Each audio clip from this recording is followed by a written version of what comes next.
Hello दोस्तों, नमस्कार। तो हमारी आज की कहानी है कृष्ण के लिए सुदामा का त्याग। तो चलिए इस कहानी को हम शुरू करते हैं। जैसे ही द्वारकाधीश ने तीसरी मुट्ठी चावल उठाकर फांक लगानी चाहिए, रुक्मिणी ने जल्दी से उनका हाथ पकड़कर कहा, क्या भाभी के लाए इन स्वादिष्ट चावलों के स्वाद का सारा सुख अकेले ही उठाएंगे स्वामी? हमें भी तो ये सुख उठाने का अवसर दीजिए। द्वारकाधीश के अधरों पर एक अर्थपूर्ण स्मित उपस्थित हो गई। उन्होंने चावल वापस उसी पोटली में डाले और उसे उठाकर अपनी पटरानी को दे दिया। सुदामा के साथ बातें करते हुए कब कृष्ण उनके पांव दबाने लगे थे, सुदामा को पता ही नहीं चला। सुदामा सो चुके थे, किंतु कृष्ण अपनी ही सोचों में मग्न उनके पांव दबाते हुए बचपन की बातें करते चले जा रहे थे कि तभी रुक्मिणी ने उनके कंधे पर हाथ रखा। कृष्ण ने चौंक कर पहले उन्हें देखा और फिर सुदामा को, फिर उनका आशय समझकर वहां से उठकर अपने कक्ष में चले आए। कृष्ण की ऐसी मग्न अवस्था देखकर रुक्मिणी ने पूछा, स्वामी, आज आपका व्यवहार बहुत ही विचित्र प्रतीत हो रहा है।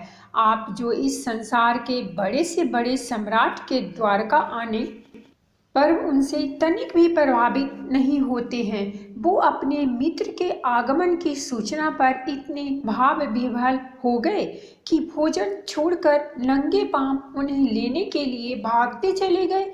आप जिनको कोई दुख, कष्ट या चुनौती कभी रुला नहीं पाई, यहाँ तक कि जो गोकुल छोड़ते समय मैया यशोदा के अश्रु देखकर भी नहीं रोए, वे अपने मित्र के जीर्ण शीर्ण घावों से भरे पांवों को देखकर इतने भावुक हो गए कि अपने अश्रु से ही उनके पांवों को धो दिया। कूटनीति, राजनीति और ज्ञान के शिखर पुरुष आप अपने मित्र को देखकर इतने मग्न हो गए कि बिना कुछ भी विचार किए उन्हें समस्त त्रिलोक की संपदा एवं समृद्धि देने जा रहे थे।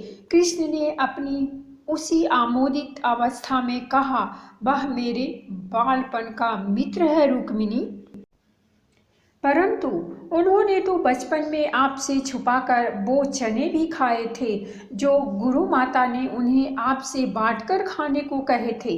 अब ऐसे मित्र के लिए इतनी भावुकता क्यों? सत्यभामा ने भी अपनी जिज्ञासा रखी। कृष्ण मुस्कुराए, सुदामा ने तो वह कार्य किया है, सत्यभामा की समस्त सृष्टि को उसका आभार मानना चाहिए। वो चने उसने इसलिए नहीं खाए थे कि उसे भूख लगी थी, बल्कि उसने इसलिए खाए थे क्योंकि वो नहीं चाहता था कि उसका मित्र कृष्ण दरिद्रता देखे। उसे ज्ञात था कि वे चने आश्रम में चोर छोड़कर गए थे और उसे यह भी ज्ञात था कि उन चोरों ने वे चने एक ब्राह्मणी के गृह से चुराए थे। उसे यह भी ज्ञात था कि उस ब्राह्मणी ने यह श्राप दिया था कि जो भी उन चनों को खाएगा वह जीवन पर्यंत दरिद्र ही रहेगा। सुदामा ने वे चने इसीलिए मुझसे छुपा कर खाए ताकि मैं सुखी रहूं। वो मुझसे ईश्वर का कोई अंश समझता था, तो उसने वे चने इसीलिए खाए क्योंकि उसे लगा कि यदि ईश्वर ही दरिद्र हो जाएगा तो संपूर्ण सृष्टि ही दरिद्र हो जाएगी। सुदामा ने संपूर्ण सृष्टि के कल्याण के लिए स्वयं का दरिद्र होना स्वीकार किया। इतना बड़ा त्याग रुक्मिणी के मुख से स्वतः ही निकला।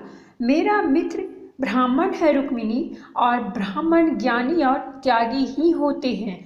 उनमें जन कल्याण की भावना कूट कूट कर भरी होती है। इक्का दुक्का अपवादों को यदि छोड़ दिया जाए तो ब्राह्मण ऐसे ही होते हैं। अब तुम ही बताओ, ऐसे मित्र के लिए हृदय में प्रेम नहीं तो फिर क्या उत्पन्न होगा प्रिय? गोकुल छोड़ते हुए मैं इसलिए नहीं रोया था क्योंकि यदि मैं रोता तो मेरी मैया तो प्राण ही छोड़ देती, परंतु मेरे मित्र के ऐसे पाँव देखकर, उनमें ऐसे घावों को देखकर मेरा हृदय भर आया रुक्मिणी। उसके पाँवों में ऐसे घाव और जीवन में उसकी ऐसी दशा मात्र इसलिए हुई क्योंकि वह अपने इस मित्र का भला चाहता था। पता है रुक्मिणी, परिवार को छोड़कर किसी और ने कभी इस कृष्ण का इतना भला नहीं चाहा। लोग बाग तो मुझसे उनका भला करने की अपेक्षा ही रखते हैं। बस सुदामा जैसे मित्र ही होते हैं जो अपने मित्र के सुख के लिए स्वेच्छा से दरिद्रता एवं कष्ट का आवरण ओढ़ लेते हैं। ऐसे मित्र दुर्लभ होते हैं और न जाने किन पुण्यों के फल स्वरूप मिलते हैं। अब ऐसे मित्र को यदि त्रिलोक की समस्त संपदा भी दे दी जाए तो भी कम होगा। कृष्ण अपने भावुकता से भराए हुए स्वर में बोले। इधर कक्ष में समस्त रानियों के नेत्र सजल थे और उधर कक्ष के बाहर खड़े सुदामा के नेत्रों से गंगा यमुना बह रही थी। तो दोस्तों, ये थी हमारी आज की कहानी। अगर कहानी अच्छी लगी हो तो प्लीज़ हमारे चैनल को सब्सक्राइब कीजिए, वीडियो को लाइक और शेयर जरूर कीजिए। कहानी सुनने के लिए बहुत बहुत धन्यवाद। मिलते हैं हम एक नई कहानी के साथ।